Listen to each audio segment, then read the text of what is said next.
Muy buenos días, hermanos. Espero que puedan escucharme bien y también que el Señor nos ayude en este tiempo para ver su palabra. Y vamos a estar con nuestra serie en Isaías. Entonces busquen, por favor, Isaías, el capítulo 1, el versículo 21. Y hoy obviamente no puedo tener una presentación ahí, pero el mensaje se llama, o el título que le puse es una historia de infidelidad, juicio y exaltación. Una historia de infidelidad, juicio y exaltación. Y vamos a tratar de ver 4 capítulos esta mañana. Obviamente no podemos leer todos los versículos, pero ver lo más importante de esta gran historia. El estudioso Bo Lim hace una pregunta muy interesante. Él hacía la pregunta y decía, además de Dios, ¿quién es el personaje principal en el libro de Isaías? Y él hablaba desde el punto de vista de la narración o de la estructura del libro. ¿Cuál es el otro personaje principal? Y uno podría pensar quizás que es Isaías, pero Isaías aparece o no aparece más bien por nombre después del capítulo 39. Otros podríamos pensar que el personaje principal es el Mesías. Y obviamente él desempeña un papel muy importante y sabemos que Cristo es el centro de todo. Pero este estudioso Bo Lim decía que si miramos la estructura del libro, el Mesías aparece como rey en los capítulos 1 al 39 y después como el siervo sufriente, los capítulos 40 al 55, pero después no aparece por nombre. Interesantemente, él contesta la pregunta de esta forma. Él dice que el personaje principal de este libro, si hablamos de la parte literaria, es la ciudad de Jerusalén, la ciudad de Sión, porque aparece la palabra Jerusalén 49 veces, aparece el término Sión, que también es un equivalente a Jerusalén, 47 veces, y esto desde el capítulo 1 hasta el capítulo 66, hasta el final. Entonces, casi le pongo título la historia de 2 ciudades, porque vemos la Jerusalén de aquel entonces y vamos a ver una Jerusalén gloriosa del futuro también. Entonces, voy a mencionar otra cosita aquí que vamos a ver estos 4 capítulos. Realmente bosquejar este libro no es fácil, hermanos. Es todo un reto porque como es una profecía, hay una mezcla de escenas que él va entre la Jerusalén de aquel entonces a la Jerusalén futura y a veces desde un versículo a otro él cambia de referencia. Entonces vamos a ver 3 escenas grandes en la historia de esta ciudad, en la historia de Jerusalén, que corresponden a las 3 palabras que puse en el título. La primera escena es la infidelidad de la ciudad, la segunda es el juicio de la ciudad y la tercera es la exaltación de la ciudad. Entonces vamos a leer en el capítulo 5 de Isaías, y bueno, vamos a estar brincando un poco en los pasajes, pero miremos Isaías 5 y vamos a ver una parábola. Quizás pensabas que solamente Jesús daba parábolas, pero aquí vemos también que Isaías nos da una parábola y dice, ahora cantaré por mi amado el cantar de mi amado a su viña. Tenía mi amado una viña en una ladera fértil. Bueno, una pregunta, ¿quién es el amado? Pues por el contexto tenemos que entender que el amado es Dios y ¿quién está hablando? Pues Isaías está hablando. Entonces Dios tiene una viña. Miren el 2. La había cercado y despedagado y plantado de vides escogidas. Había edificado en medio de ella una torre y hecho también en ella un lagar y esperaba que diese uvas y dio uvas silvestres. Perdón, aquí vemos que Dios es quien plantó esta viña. Obviamente la viña es la nación y la viña no dio uvas como él quería. Aquí cuando habla de silvestres, se puede traducir también agrias o podridas. Entonces, él llamó a Israel, él hizo de Israel una nación, él le mostró mucha misericordia, mucho amor, y vemos aquí con todo eso produjo uvas agrias, uvas podridas. El versículo 3. Ahora pues, vecinos de Jerusalén, varones de Judá, juzgad ahora entre mí y mi viña. ¿Qué más se podía hacer a mi viña que yo no haya hecho en ella? ¿Cómo esperando yo que diese uvas ha dado uvas silvestres? Os mostraré pues ahora lo que haré yo a mi viña. Le quitaré su vallado y será consumida. Aportillaré su cerca y será hollada. Haré que quede desierta, no será podada, ni cavada, y crecerá el cardo y los espinos. Y aún a las nubes mandaré que no derramen lluvia sobre ella. Ciertamente la viña de Jehová de los ejércitos es la casa de Israel, y los hombres de Judá, planta deliciosa suya. Esperaba juicio, y he aquí vileza, justicia, y he aquí clamor. Vemos aquí, hermanos, una parábola que resume estos 5 capítulos, el 1 al 5. Vemos una historia muy triste. Vemos la historia de esta ciudad y también de la nación, de la infidelidad de la ciudad. Y pues cuando pensamos en una viña, sería como comenzar un negocio familiar, trabajar duramente, sudando, trabajando fuertemente con todo el empeño, todo el amor, y después ver ese negocio familiar irse al piso. Es como se sentía el Señor por todo lo que Él había hecho por ellos, y lo que vamos a ver en la primera escena es la infidelidad de la ciudad. Entonces vamos a orar y después regresar al capítulo 1. Oremos. Padre, te pedimos tu ayuda especial esta mañana, Padre. Sabes que las circunstancias no son las mejores para muchos. Incluso, Padre, estar aquí conectados a un aparato electrónico no es la mejor forma de escuchar tu palabra. Nos encantaría estar juntos en el templo, Padre, pero tú conoces nuestra situación. Así que te pedimos que nos des una medida especial de gracia para poder escucharte, para poder asimilar ese mensaje, y más que todo, Padre, que nos llenes de esperanza, que nos llenes de arrepentimiento, que nos llenes, Padre, de gozo en tu Hijo, porque a través de Él nosotros también esperamos su venida y un futuro glorioso de esta ciudad, Jerusalén. Te damos gracias en el nombre de Jesús. Amén. Miremos entonces, hermanos, Isaías 1:21, y como mencioné, vamos a estar mirando varios textos porque están todos mezclados. Isaías 1:21 al 23. Y recordemos que estamos viendo la primera escena, la infidelidad de la ciudad. Miren aquí qué tan triste es esto. ¿Cómo te has convertido en ramera, oh ciudad fiel? Wow, qué palabra, ¿no? Llena estuvo de justicia, en ella habitó la equidad, pero ahora los homicidas.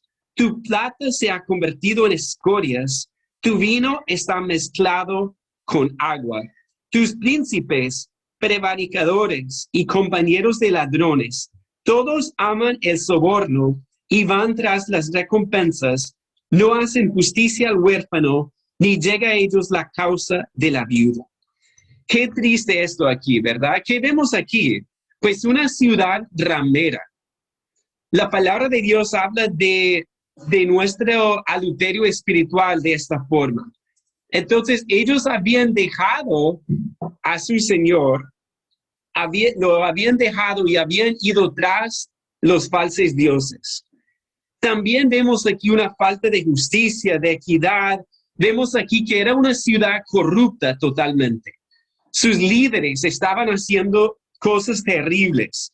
Y en vez de ayudar al huérfano, a la viuda, estaban aprovechándose de ellos. ¿Ok? Entonces vemos aquí violencia, injusticia. Noten ahí en el versículo 22, tu plata se ha convertido en escorias, tu vino está mezclado con agua. Eso habla de la contaminación del pecado, porque empezamos a mezclar el pecado y eso ya empieza a correr por el cuerpo entero, ¿cierto? Entonces, lo que habían empezado ya estaba completamente permeando todo lo que ellos eran y lo que hacían. Miren ahora el capítulo 2, el 5 al 7. Venido casa de Jacob y caminaremos a la luz de Jehová. Ciertamente tú has dejado tu pueblo, la casa de Jacob, porque están llenos de costumbres traídas del oriente y de agoreros, como los filisteos, y pactan con hijos de extranjeros. Su tierra está llena de plata y oro, sus tesoros no tienen fin. También está su tierra llena de caballos y sus carros son innumerables. Pues aquí vemos que estaban llenos de costumbres paganas, hasta agoreros, hasta estaban consultando con los brujos, ¿cierto? Con cosas paganas terribles. Y como vimos la vez pasada, hace 15 días, ellos seguían con sus ritos judíos, con los sacrificios y todo, pero aquí vemos la realidad de su vida. Detrás de todo eso estaban haciendo cosas paganas y estaban mezclando las cosas.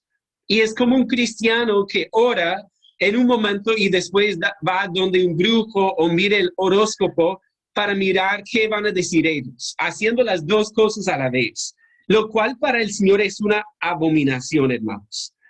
También aquí el versículo 7, miren ahí que habla de acumular plata y oro, tesoros sin fin.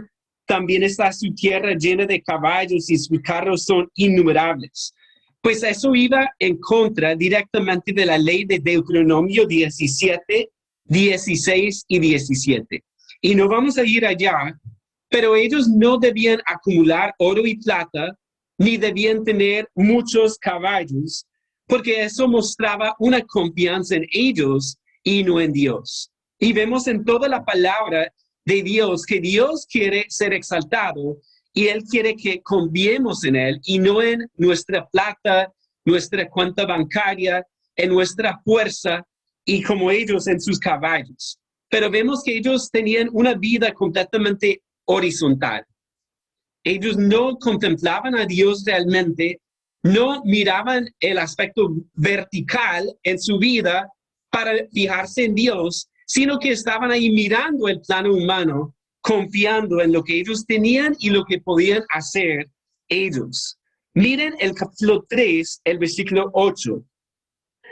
Pues arruinada está Jerusalén y Judá ha caído, porque la lengua de ellos y sus obras han sido contra Jehová para irritar los ojos de su majestad. Y vemos aquí quizás la raíz de todo esto es que ellos no temían al Señor y no lo veían en su gloria y su majestad. Miren el 9. La apariencia de sus rostros testifica contra ellos, porque como Sodoma publican su pecado, no lo disimulan. Ay del alma de ellos, porque amontonaron mal para sí. Y como vimos en el capítulo 1, Dios los llama como Sodoma y Gomorra, que eran las ciudades modelos de maldad y de pecado y de corrupción y de contaminación. Pues aquí vemos la idolatría, ¿cierto? Aquí vemos que no veían la majestad del Señor. Miren el capítulo 3, el versículo 16 y los versículos que siguen. Aquí hay una parte que habla de las mujeres de esa ciudad. El 3:16. Asimismo, Dios dice Jehová, por cuanto las hijas de Sión se ensoberbecen y andan con cuello erguido y con ojos desvergonzados, cuando andan van danzando y haciendo son con los pies. Por tanto, el Señor raerá la cabeza de las hijas de Sión y Jehová descubrirá sus vergüenzas. Miren a estas mujeres que están ahí mostrando su belleza, soberbias. Ahí esa palabra cuando dice con ojos desvergonzados, con ojos seductores. Ellos eran mujeres completamente sensuales. Y miren aquí el 18. Aquel día quitará el Señor el atavío del calzado, las redecillas, las lunetas, los collares, los pendientes y los brazaletes, las copias, los atavíos de las piernas, los partidores del pelo, los pomitos de olor y los zarcillos, los anillos y los joyeles de las narices, las ropas de gala, los mantoncillos, los velos, las bolsas, los espejos, el lino fino, las gasas y los tocados. Cuando yo leí esto, pensé, wow, es como una cuenta de Instagram aquí, ¿verdad? Porque vemos ahí la vergüenza de ellas, vemos ahí su superficialidad, su sensualidad. Ellas no están pensando en Dios. Toda su vida está girando en torno a su apariencia, a su sensualidad, a su sexualidad, a sus los accesorios de belleza que tienen ellas, y no están pensando en Dios. Y realmente algo interesante que vamos a ver a lo largo de estos pasajes es su soberbia también. Ahí lo vemos en el 16, que habla de eso que se ensoberbecen, que andan con cuello erguido, con ojos desvergonzados. Entonces, estas mujeres también tenían el mismo problema que todos de esta ciudad de aquel entonces. Miren el 5, 11 y 12. Hay de los que se levantan de mañana para seguir la embriaguez, que se están hasta la noche, hasta que el vino los enciende. Y en sus banquetes hay arpas, vihuelas, tamboriles, flautas y vino, y no miran la obra de Jehová, ni consideran la obra de sus manos. Wow. Miramos aquí también que este enfoque en la parranda, este enfoque en el vino, este enfoque en pasarla bien, pero la parte más triste es la última parte del 12.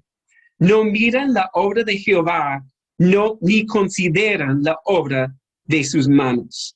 Entonces, hermanos, aquí vemos que todo lo que tenía esta ciudad era terriblemente pecaminoso. Y nuevamente, estas cosas seguramente para ellos ya eran normales. Porque no, que hay una parranda en la esquina, vamos a ir, hay música, hay sensualidad, y ya ellos como peces en el agua no se daban cuenta de ese pecado. Miren para finalizar esta escena triste, el versículo 20 del capítulo 5. Hay de los que a lo malo dicen bueno, y a lo bueno malo, que hacen de la luz tinieblas, y de las tinieblas luz, que ponen lo amargo por dulce, y lo dulce por amargo. Ahí vemos la inversión de todos los valores. Y esto, cuando leemos esto, nos recuerda otro libro que hemos predicado, ¿cierto? Esto suena como Romanos 1 y 2, porque hablan estos capítulos del pecado, de la humanidad, y vemos aquí que esta ciudad estaba en eso. Pero hoy día estamos viendo lo mismo, ¿cierto? Hasta uno tiene que orar antes de ver las noticias por tanto pecado que sale, por tantas cosas malvadas que están sucediendo hoy día. Pero ¿por qué sucede todo esto? Pues creo que vemos aquí la raíz del problema, es que no veían y no vemos la majestad del Señor. Si no miramos la obra de sus manos, vamos a sentirnos grandes e importantes. Vamos a enorgullecernos, vamos a andar en vanidad, vamos a andar en soberbia, vamos a andar en embriaguez o en los placeres pecaminosos, en una vida completamente superficial.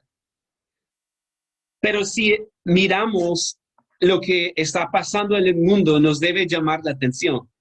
Y debemos examinarnos a nosotros mismos también, porque quizás algunos, incluso con esta pandemia, hay una tentación de simplemente decir, no, ¿para qué seguir con el Señor? Porque no veo la importancia, no veo cómo me está ayudando.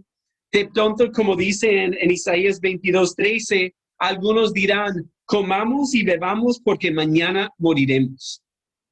Y eso es lo que estamos viendo, que muchas personas no están tomando en cuenta al Señor, incluso entre los que se consideran cristianos, que a veces tienen su mente enfocada más en las cosas vanas de este mundo.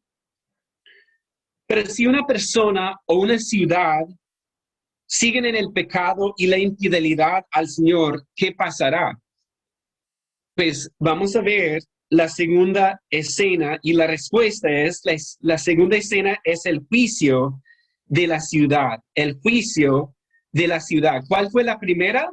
La infidelidad de la ciudad, y esa infidelidad los iba a llevar a un juicio. Igual nosotros, si no nos arrepentimos, también nos va a llevar a un juicio. Miren el capítulo 1, el 27 y el 28. Y algunos estudiosos han dicho que estos dos versículos pueden ser un resumen de estos 5 capítulos. El 1:27 dice, Sión será rescatada con juicio y los convertidos de ella con justicia, pero los rebeldes y pecadores aún serán quebrantados, y los que dejan a Jehová serán consumidos. Qué interesante, ¿verdad? Aquí vemos, en un versículo habla de la redención, la salvación, lo que Dios iba a hacer con esa ciudad. Y en el versículo siguiente vemos un juicio terrible contra los rebeldes y los pecadores. Serán aún quebrantados. Entonces vemos aquí que viene un juicio y realmente la forma en recibir ese juicio va a determinar si somos de los convertidos o de los rebeldes. O sea, voy a decirlo otra vez, que para ellos el mismo juicio podría tener 2 resultados diferentes. Porque cuando venía un juicio, ¿qué debían hacer ellos? Debían humillarse, debían arrepentirse, y ahí, de hecho, en la nueva versión internacional, en el 27, esa frase, los convertidos, se traduce los que se arrepientan. Porque esa es la idea, que debían arrepentirse, pero si no se arrepentían, entonces vendría un juicio terrible. Y eso es lo que vemos en Isaías, que va a venir un juicio, o varios, y también va a venir un juicio final para todos aquellos que no se arrepienten. Los que no reciben al Señor Jesús tendrán que enfrentar este juicio de Dios. Entonces, esa es la diferencia. ¿Cómo recibimos lo que Dios nos dice? Si nos arrepentimos o si vamos en contra de Él en rebeldía. ¿Por qué juzgará Dios a la ciudad y al mundo? Algunos no quieren aceptar esta enseñanza de la palabra de Dios. Algunos quieren solamente pensar en su amor. Pero la palabra de Dios habla de que Él es santo, y Dios, mediante el otro domingo veremos su santidad en el capítulo 6. Recordemos que un título que Isaías usa muchísimo para Dios es el Santo de Israel. Y es por eso que Él tiene que juzgar. Miren conmigo el capítulo 2, el versículo 11. El 2:11. La altivez de los ojos del hombre será abatida, y la soberbia de los hombres será humillada, y Jehová solo será exaltado en aquel día. ¿Por qué tiene que juzgar Dios a esta ciudad y al mundo entero, hermanos? Pues aquí vemos la respuesta. Dios tiene que ser exaltado, y para que Él sea exaltado, tiene que haber un juicio, porque Él va a abatir, derribar todo lo exaltado para que solamente Él sea exaltado en aquel día. Y miren ahí, vamos a mirar el 12 al 17, pero un comentario pequeño aquí. Realmente vemos en nosotros una tentación a pensar que somos el centro del universo, ¿cierto? Porque cuando empezamos a pensar en lo que está pasando, ¿en quién pensamos primero? ¿En Dios o en nosotros? Y tristemente muchas veces la respuesta es en nosotros mismos. Pero miremos esto, que Dios quiere ser el centro de nuestra vida. Miren el 12. Porque el día de Jehová de los ejércitos vendrá sobre todo soberbio y altivo, sobre todo enaltecido, y será abatido. Sobre todos los cedros del Líbano, altos y erguidos, y sobre todas las encinas de Basán, sobre todos los montes altos, y sobre todos los collados elevados, y sobre toda torre alta, y sobre todo muro fuerte, sobre todas las naves de Tarsis, y sobre todas las pinturas preciosas. La altivez del hombre será abatida, y la soberbia de los hombres será humillada, y solo Jehová será exaltado en aquel día. Notemos ahí en el 11 y el 17, es la misma enseñanza, es casi exactamente el mismo versículo, el 11 y el 17. Y vemos aquí que Dios va a abatir todo lo alto. Vemos aquí muchas cosas altas, ¿cierto? Ahí en el 12 todo soberbio, altivo.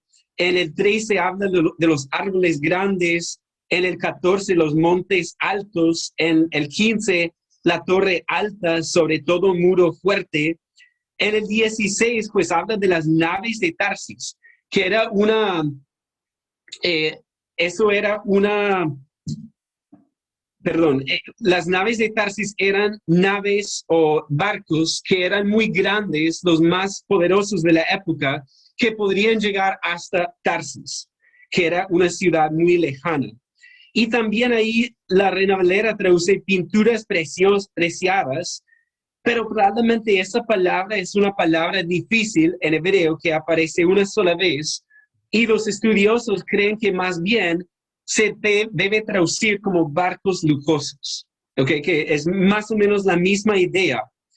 Entonces podemos pensar en lo más impresionante de los seres humanos, las cosas más altas, las torres más grandes, los barcos más impresionantes, y Dios va a derribar todo eso.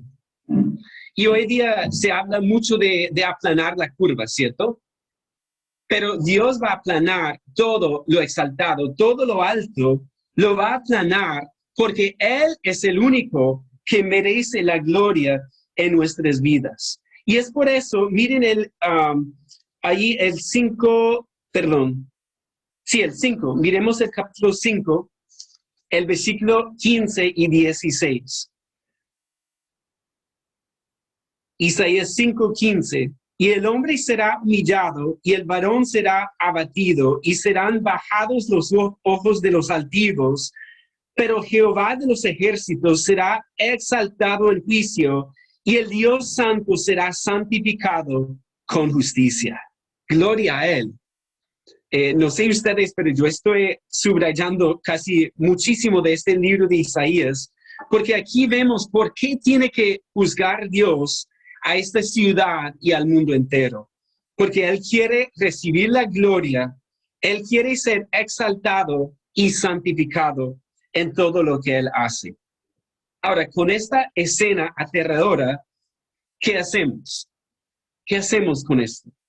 Pues una pregunta importante, hermanos y amigos, sería hacernos la pregunta si estamos preparados para su juicio. Porque la palabra de Dios dice que Él va a juzgar con justicia y rectitud, con equidad, y Él es el juez justo quien tiene que castigar el pecado de la humanidad. Entonces hay solamente dos opciones. O nos humillamos ya en esta vida, o Él nos va a humillar en nuestras vidas, ¿cierto? Entonces, si pensamos en eso, esas son las dos opciones. ¿Cómo nos humillamos hoy día? Pues primeramente es ver su santidad, su majestad, su grandeza y su justicia, todo lo que Él es. Y entonces, al ver nuestro pecado, debemos arrepentirnos genuinamente ante Él y recibir al Señor Jesús por la sola fe. Porque no podemos hacer nada para merecer su salvación. Y si nosotros tuviéramos que comparecer ante Él sin nuestro Salvador Jesucristo, no hay nada que decir. Porque el único que nos puede salvar es el Señor Jesucristo. Pero el Señor Jesucristo fue a esa cruz para pagar por nuestra rebeldía, para pagar por nuestra soberbia, nuestra sensualidad, nuestra superficialidad. Y Él pagó por todo eso en esa cruz, fue sepultado y resucitó gloriosamente. Así que si recibimos a Cristo, ya no tenemos que comparecer ante ese trono blanco, gran trono blanco algún día, sino que vamos a estar con Cristo Jesús para siempre, salvos por su gracia. Entonces miremos, bueno, hemos visto dos escenas que son la infidelidad de la ciudad y la segunda era cuál era el juicio de la ciudad, y miremos ahora la tercera escena, la exaltación de la ciudad. Y si nosotros fuéramos a escribir un libro, quizás cuál sería la siguiente escena. Después de infidelidad, juicio, quizás sería una escena apocalíptica, ¿cierto? Una ciudad ahí en cenizas, una ciudad llena de chacales y murciélagos y cosas terribles, asquerosas. Pero vemos aquí algo impresionante, hermanos. Y esto es lo que más quería compartir, porque si nos quedamos ahí en las primeras dos escenas, vamos a estar deprimidos.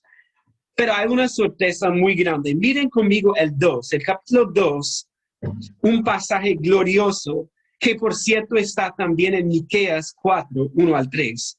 Pero aquí vamos a leer Isaías 2. Y esto habla del futuro glorioso, la exaltación de Jerusalén.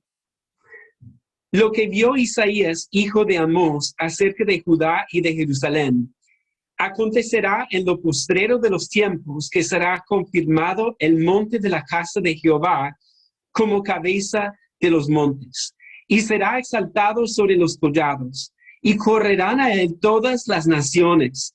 Y vendrán muchos pueblos y dirán, venid, subamos al monte de Jehová, a la casa del Dios de Jacob, y nos enseñará sus caminos, y caminaremos por sus sendas. Porque de Sión saldrá la ley, y de Jerusalén la palabra de Jehová.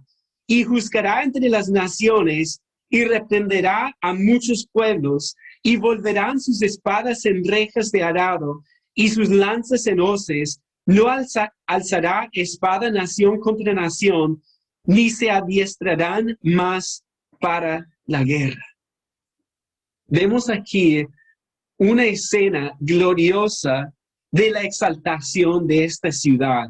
Y literalmente habla de que cuando Cristo regrese, Él va a establecer Jerusalén, como dice en el 2, que va a confirmar ese monte como la casa de Jehová, como cabeza de los montes. Y un comentarista notó algo hermoso. El comentarista Motier nota que la profecía habla de la casa de Jehová en vez de hablar del templo de Jehová. Porque en una casa vive alguien. Y aquí vemos que Jehová va a habitar en esa ciudad, será su casa. Y sabemos más adelante que nuestro Señor y Salvador, el Mesías, va a estar reinando sobre el trono de David en esa ciudad y será su lugar de habitación. Será el capital del mundo. Y vemos aquí una metáfora interesante. Al final del 2, correrán a él todas las naciones. Y ese verbo se traduce en la nueva versión, confluirán como un río. ¿Cierto? Entonces vemos aquí un río de personas que van subiendo al monte de Dios, a la gran ciudad de Jerusalén. Y esa ciudad, que era una ciudad de suciedad, de contaminación, de pecado, de rebeldía, Dios la va a salvar. Y Dios la va a exaltar también. Vemos aquí también en el versículo 3 algo también hermoso. Y vendrán muchos pueblos y dirán, venid y subamos al monte de Jehová, a la casa del Dios de Jacob, y nos enseñará sus caminos, y caminaremos por sus sendas, porque de Sión saldrá la ley, literalmente Torá, y de Jerusalén la palabra de Jehová. Y cuando se usa esa palabra Torá, tiene la idea de la instrucción de Jehová. No solamente la ley de Moisés, sino la instrucción de Dios estará por todo el mundo, porque saldrá del monte de Jehová, de Jerusalén, la palabra de Jehová. Entonces vemos aquí una sumisión de las naciones a Dios, y vemos aquí que esta ciudad que había pasado por tantas dificultades y tantos juicios, después del gran juicio de la tribulación, Dios va a establecer una ciudad, la capital del mundo, en el milenio, y Cristo va a reinar desde ahí. Y obviamente lo que vemos al final de Isaías es que la descripción de la ciudad del milenio se mezcla, digamos, con también la ciudad que vendrá después, la nueva Jerusalén. Entonces, todo esto nos lleva a ver una esperanza muy, muy grande. ¿Cuántos de ustedes anhelan ver esa ciudad? ¿Cierto? Estamos en un punto, hermanos, difíciles de la historia. Y yo tengo 45 años y creo que este año ha sido el más difícil hablando en cuanto a cuestiones de salud, en cuestiones de dificultades en el mundo. Y realmente, si en algún momento uno esperaba mucho en las cosas de este mundo, el Señor nos está ayudando a ver que nuestro futuro no está en las cosas de este mundo, sino que están en lo que Él va a hacer después. Y yo he estado orando más la última oración de la Biblia. ¿Saben cuál es? En Apocalipsis 22:20 es una oración muy sencilla en donde Juan dice, ven, Señor Jesús. Ven, Señor Jesús. Y así debemos orar, porque al orar así nos llena de esperanza, porque vendrán cosas muchísimo mejores. Pero una pregunta, ¿cómo puede cambiar una ciudad tan malvada, tan llena de hipocresía, tan llena de contaminación a lo que vemos aquí? Miren conmigo el capítulo 4. Y ya estamos casi terminando aquí. Capítulo 4, los versículos 2 al 4. Isaías 4:2. En aquel tiempo el renuevo de Jehová será para hermosura y gloria, y el fruto de la tierra para grandeza y honra a los sobrevivientes de Israel. Bueno, ahí cuando habla del renuevo, hay un debate si eso se refiere al Mesías, y muy posiblemente es el Mesías, porque después el renuevo, vemos en Isaías que el renuevo es el Mesías.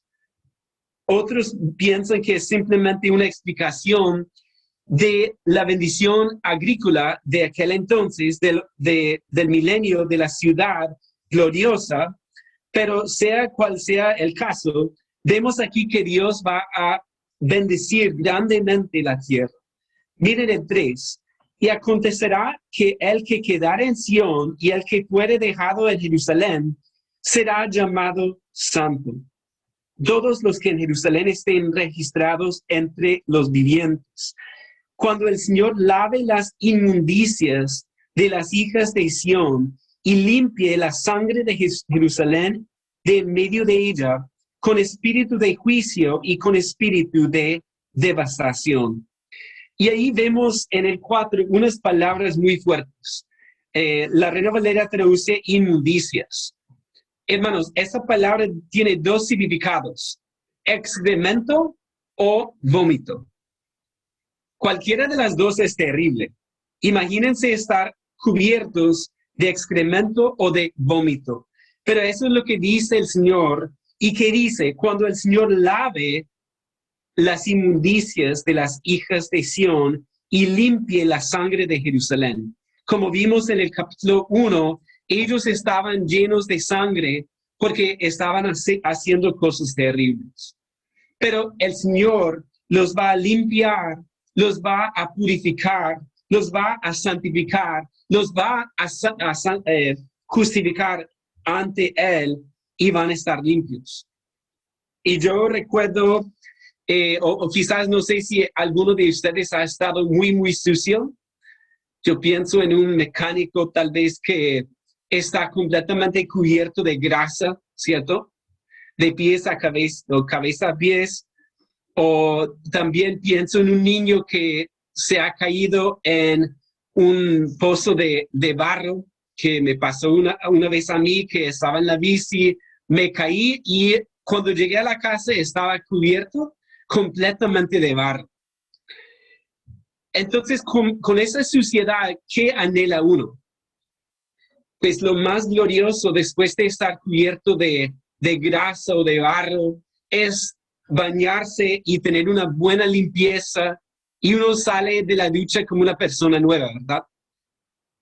Eso es lo que vemos aquí con esta ciudad, que Dios la va a limpiar, la va a santificar y va a ser hermosa.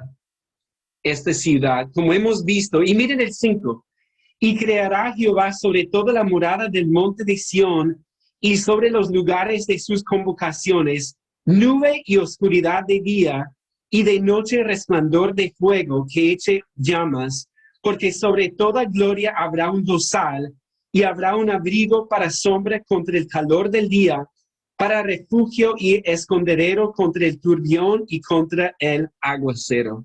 Y ahí es una alusión clara a la presencia de Dios. Recuerden ustedes que cuando Dios sacó a su pueblo de Egipto, una columna de nube y una columna de fuego los guiaba. Y aquí vemos que esto va a regresar. Hay unas escenas en Ezequiel muy tristes cuando la gloria de Dios se va del templo finalmente y nunca regresa. ¿Sí? Pero hay una profecía en Ezequiel 43 que habla de ese gran día cuando esa gloria regrese al monte de Jerusalén. Cuando regrese a ese lugar y nuevamente Dios está habitando en su santo monte y estará andando con los hombres. Y eso es hermoso. Ahora, hemos visto la historia de una ciudad, ¿cierto? En 3 escenas. La infidelidad de la ciudad, el juicio de la ciudad y aquí la exaltación de la ciudad. Pero ¿qué hacemos, hermanos, con esta historia?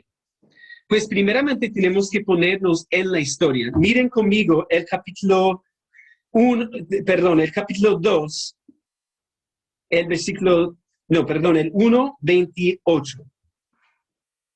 Porque aquí podemos estar en estos pasajes en 2 versículos por lo menos. En el 1:28, pero los rebeldes y pecadores aún serán quebrantados, y los que dejan a Jehová serán consumidos. Si tú no has recibido a Cristo, estás en ese momento en el versículo 28. Y es una realidad aterradora. Pero los rebeldes y pecadores aún serán quebrantados. Ahí estás tú, si no has recibido al Señor Jesús, porque la ira de Dios está sobre nosotros si no lo hemos recibido. Entonces tenemos que ponernos en la historia para ver si estamos en un punto similar a esta ciudad. Quizás en tu vida tú eres una persona soberbia. Quizás tú eres una persona sensual, una persona enfocada en las cosas de este mundo, en el oro y la plata, el dinero, en tus propias fuerzas, en tus propias vanidades. Y si es así, estás en el versículo 28. Y como mencioné antes, la única forma, y la vimos en el capítulo 1, miren conmigo el 1:18. Venid luego, dice Jehová, estemos a cuenta. Si vuestros pecados fueren como la grana, como la nieve serán emblanquecidos. Si fueren rojos como el carmesí, vendrán a ser como blanca lana. Y ahí vemos la promesa de Dios. Si nos arrepentimos, si creemos en el Señor Jesús, recibiremos esta limpieza y Dios nos dará una vida nueva. Y ya estarás en otro versículo. Miren conmigo el capítulo 2, el versículo 2. Acontecerá en lo postrero de los tiempos que será confirmado el monte de la casa de Jehová como cabeza de los montes, y será exaltado sobre los collados, y correrán a él todas las naciones. Ahí estamos, hermanos. Si hemos conocido al Señor Jesús, estamos en el versículo 2, la última parte. Correrán a él todas las naciones. Nosotros estaremos en ese momento subiendo para alabar a nuestro gran Rey, a nuestro gran Dios, todos juntos. Entonces estamos en esta historia, pero tenemos que mirar en cuál versículo estamos, si estamos en el 1:28 o en el 2:2. Segundo, hay un versículo que nos habla de cómo reaccionar ante todo esto. Miren el 2:5, el capítulo 2, el versículo 5. Venid, oh casa de Jacob, y caminaremos a la luz de Jehová. Aquí es algo muy hermoso también, porque arribita en el 3, las naciones dicen, venid y subamos, y en la mitad del versículo 3 dice, caminaremos por sus sendas. Eso es lo que va a pasar. Pero hoy día, en este momento, tenemos la bendición de hacerlo hoy mismo, de venir ante Él y caminar a su luz. Y obviamente eso significa hacer de su palabra algo importantísimo para nosotros. Porque en aquel día, todas las naciones van a caminar por sus sendas, porque la ley o la instrucción de Dios saldrá de Jerusalén y la palabra de Jehová. Y nosotros, hermanos, tenemos esta bendición aquí, de poder caminar a la luz de Jehová hoy, de todo corazón, de una manera sobresaliente, de una manera que sorprende a los demás, porque estamos viviendo a la luz de Jehová. Y finalmente quería recordarles que esperamos una mejor ciudad, ¿cierto? Esperamos a esta gran ciudad. Y yo sé que todos amamos a Santa Marta como ciudad y estamos contentos de vivir aquí con sus dificultades y sus luchas. Es una ciudad hermosa, pero cuando pensamos en nuestra ciudad aquí, eso nos debe llevar a pensar que esperamos una ciudad infinitamente mejor. Porque Isaías amaba a Jerusalén, amaba esa ciudad él. Él estaba muy triste por lo que veía en su ciudad, pero en medio de esa tristeza, él también tenía la misma esperanza que podemos tener nosotros, de una gran ciudad, la ciudad de Jerusalén, y finalmente estar andando a la luz de Jehová, literalmente, con Cristo Jesús, nuestro Señor y Salvador. Entonces, con eso pues Dios quiere animarnos, quiere fortalecer nuestra fe, quiere darnos más esperanza, hermanos, porque esperamos una ciudad muchísimo mejor. Oremos. Padre, realmente estos pasajes son impresionantes, Padre. Al ver todo lo que tú has prometido, todo lo que tú ves, Padre, cuando tú nos ves, tú miras el corazón, tú ves, Padre, toda superficialidad, tú ves que muchas veces estamos bien equivocados, Padre, porque hemos hecho unos ídolos en nuestro corazón, Padre, que son muy, muy pobres a la luz de tu gloria. Y Padre, gracias porque tú vas a derribar todo ídolo, toda cosa alta que va en tu contra, Padre, la vas a derribar, la vas a aplanar para que todos te glorifiquemos finalmente. Mientras tanto oramos que tú nos ayudes a serte fieles, Padre, a ser humildes, a no confiar en nosotros nunca, sino solamente en ti, Padre. Ayúdanos a caminar a tu luz, Padre, de manera real, Oramos, Padre, si alguien que está escuchando este mensaje no conoce a Cristo, Padre, que tu Espíritu Santo lo convenza en lo más profundo de su corazón de su necesidad de un Salvador, Padre. Porque solamente a través de Cristo vamos a escaparnos de este juicio que viene. Y gracias, Padre, también por la esperanza que tenemos en Cristo, Padre. Una esperanza gloriosa y realmente nos recuerda lo que tú has hecho con nosotros, tus hijos, Padre, al limpiarnos, al darnos una vida nueva, al darnos una esperanza, Padre. Queremos orar que animes a cada uno, Padre, con nuestras luchas, con nuestras dificultades, con las luchas contra el pecado, Padre. Ayúdanos. Ayúdanos a ver que vivimos para ti y a la luz tuya. Es en el nombre de Cristo que oramos esto. Amén.